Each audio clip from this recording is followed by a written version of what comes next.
እኛ ባንተ ፊት መጸለይ አይገባንም ስንል ክርስቶስን የጠላን ቅዱሳንን የወደድን ይመስላችኋል ሰዎች? አይደለም። የጠላነው ኃጢአታችንን ነው፣ ምግባራችንን ነው። ክርስቶስ ደግሞ ኃጢአትን ስታምን ደስ ይለዋል። ባንተ ፊት መቆም አይገባኝም፣ የሰማይን ርዝመት ቀና ብያይ ዘንድ አገባቢ አይደለም፣ የቅዱሳንን ጸሎት ሰምተህ እባክህ ማረኝ ስንለው ምንም እንኳን ምግባራችን ጸሎት ተሰምነት እንዲያገኝ የማያደርግ ቢሆንም ይችን ትሕትና አይቶ ግን እግዚአብሔር ይምረናል። ቅዱሳን ያማልዱኝ ማለት ውስጥ በጣም ትልቅ ትሕትና አለ። አማላጅ አያስፈልገኝም ማለት ውስጥ ደግሞ ትዕቢት አለ። ከመታበይ እግዚአብሔር ይሰውረን። አንድ ልጨምርላችሁና ወደ ሁለተኛው መጣለሁ። አንዲት ሴት ወደ ክርስቶስ መጣች። ጌታ ሆይ ልጄን ፈውስልኝ አለች። ልጄን ማርልኝ፣ ልጄን ማርልኝ አለች፣ ጮኸች። ኢየሱስ ግን ዝም አለ ይላል። ምን አለ? ደጋግማ ጮኸች፣ ዝም አለ ክርስቶስ።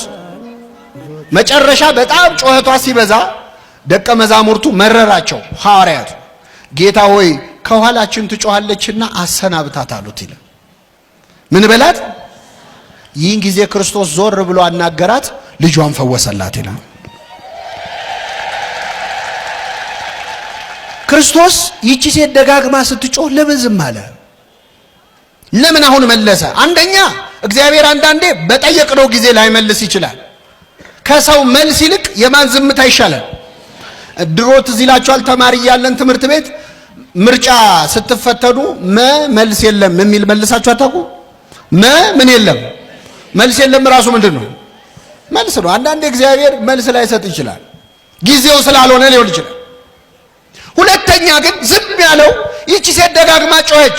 ስትጮህ ደቀ መዛሙርቱ ምን አሉ? ጌታ ሆይ ከኋላችን ትጮኻለችና አሰናብታት አሉት። እኔ ደስ የሚል ነገር ልነግራችሁ ነው። ዛሬ መተን ከጻድቁ አባታችን ከአቡነ ተክለ ሃይማኖት ኋላ እንጮኻለን። ተክለ ሃይማኖት ጻድቁ በእግዚአብሔር ፊት ቆመው ከኋላዬ ይጮኻሉና አሰናብታቸው ይበሉልን ጻድቁ ለሁላችንም።